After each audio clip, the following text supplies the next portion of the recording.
You ever see someone's entire world unravel right in front of a crowd?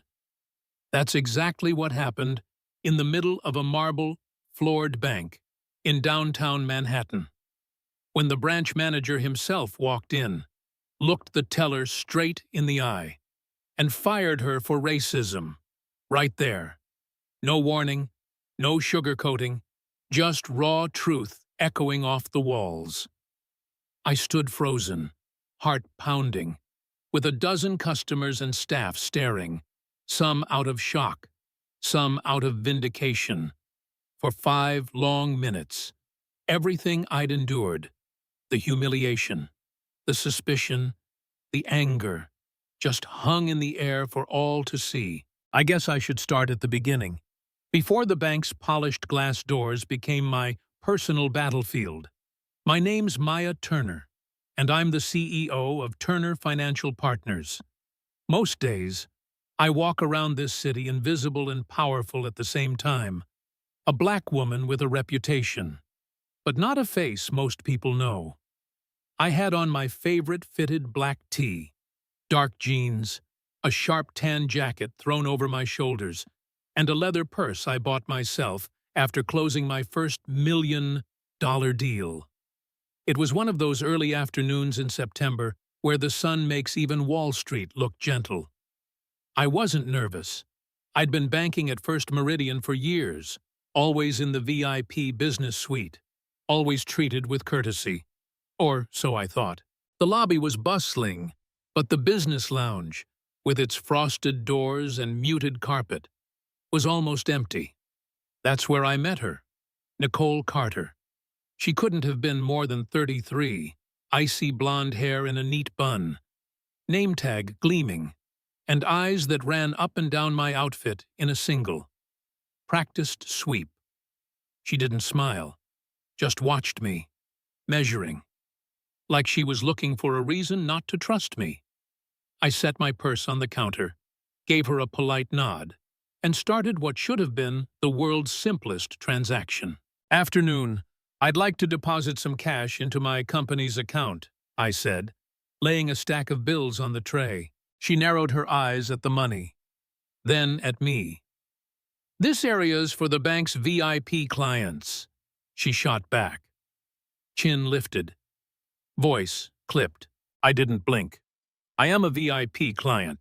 Been one for years. Here's my account info." She just stared, lips tight, gaze jumping between my skin and my designer bag. Then, as if the words tasted sour, she said, "Where did you get all this cash?" Right there, the line that set everything in motion. It hit me hard. I could feel heat rising in my cheeks, embarrassment and anger battling it out. I tried to brush it off, keep things smooth, professional. "It's revenue from my business," I replied evenly. "I just left my office. You can check my record." She ignored that. Instead, she asked for my ID, but not in the usual way. No, Nicole made a show of it, holding my license under the fluorescent light, tilting it back and forth like she expected to catch me slipping. Her face hardened. "Is this really you?" "Yes, that's me. Anything else?" She leaned back, still not convinced. "I'm going to need another form of photo ID. Something official." I'd never been asked for more than a license before. Not in this bank. Not anywhere. But I dug into my purse and pulled out my old Columbia University student card. Nicole snatched it, looked at the logo, then looked up at me and laughed. "Columbia? Really? You're telling me you went to an Ivy?" Her tone was pure mockery. She didn't even try to hide it. That stung, deeper than I'd like to admit. I could hear my own voice get tighter, firmer. "Yes, I went to Columbia. My credentials are all valid. You can verify them if you'd like." She kept right on, riding that wave of power, not even bothering to check the system. "I think I need a passport this time. Nothing else is good enough for a transaction like this." It was ridiculous. Who carries a passport to the bank? I paused, fighting to keep my voice steady. I could feel the room growing colder, like every eye in the bank was waiting to see what I'd do. Is a passport even required for a domestic deposit? Or is this your own special policy? I asked, looking her dead in the eye. Nicole just shrugged, so sure of herself. I'm entitled to ask if I suspect anything unusual. Unusual. That was her word for me. It's funny how fast humiliation can turn to anger, and then, just as quickly, to doubt. For a second, I wondered if I was overreacting. Maybe she was just having a bad day. Maybe I really did look out of place, standing there with that much cash. No fancy suit, just jeans and confidence. I thought about leaving, just walking out and never looking back. But then, I thought about every time someone's questioned my worth, my success, my very presence in rooms like this. And I stayed. Nicole called over another employee, Stella James, older, serious, the kind of woman you know runs things without saying much. Nicole handed her my Columbia ID, whispering, "Looks fake, right?" Like it was a gift. Stella glanced at the card, then at me, and I saw something shift in her eyes, a flicker of recognition. She handed it back to Nicole and said, clear and steady, "It's real. I've seen plenty of Columbia IDs. This one's genuine." Nicole's mouth tightened. You could almost see her digging in, refusing to let it go. She doubled down, pushing my money aside like it was dirty, refusing to touch the deposit slip. "I still need more proof. How do I know you own Turner Financial? For all I know, you just found this check in the street." Now I was angry. I slid a check across the counter, a $20,000 check, company name right there in blue. "You can call the number on the check. Verify with my company I have nothing to hide." She didn't even look at it, just waved over the security guard, a tall, serious man named Tony, like I was about to cause a scene.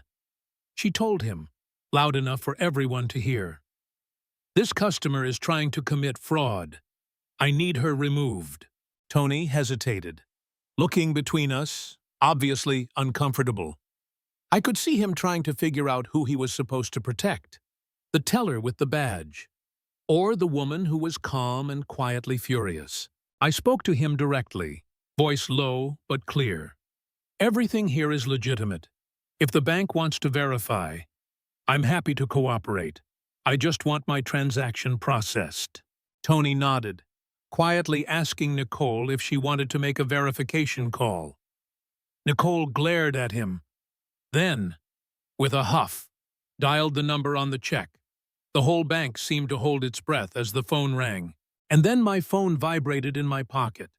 First Meridian Bank's number flashing on the screen. I let it ring twice, then answered, holding it up for all to hear. "This is Maya Turner, CEO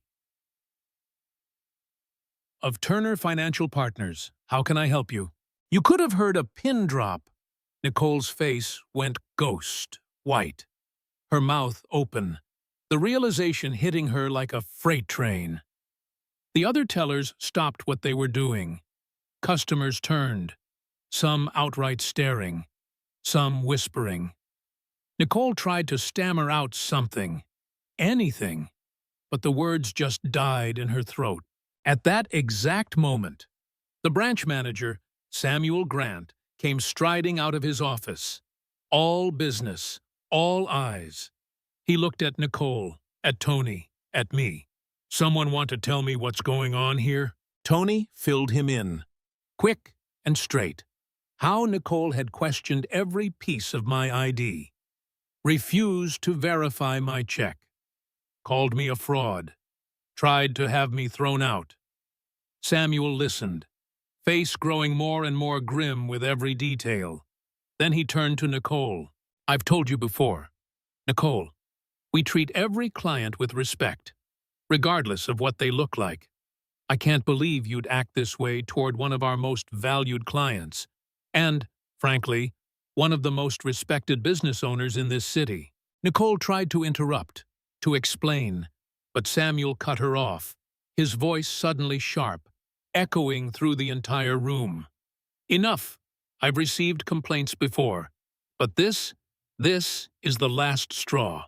Nicole Carter, you are terminated effective immediately. Clean out your desk and leave. The color drained from her face for a second. I actually felt sorry for her. But then I remembered every dismissive look, every snide remark, every time she'd tried to make me feel small. She stood there, shaking, eyes darting around, searching for someone, anyone, to back her up. But the room was silent. Even the tellers she used to gossip with kept their heads down. She grabbed her purse, hands trembling, and hurried past me without a word, not daring to meet my eyes. I watched her go, not angry anymore, just tired. Tired of having to prove myself in places where I'd already earned my seat. The manager apologized, voice low, real regret in his eyes. Tony gave me a nod of respect. The rest of the staff, well, they wouldn't look at me. But I saw understanding there, maybe even shame. Nicole's departure left behind an emptiness, a vacuum where her authority used to be, replaced by a heavy silence. Some customers nodded to me, others just looked away, unsure how to process what they'd seen. I gathered my things, squared my shoulders, and walked out of that bank with my head high. The quiet dignity I'd fought to keep now shining brighter than ever. Sometimes, the loudest victories are won in silence. And that's a lesson I hope everyone at JR carries with them. Long after the last door closes,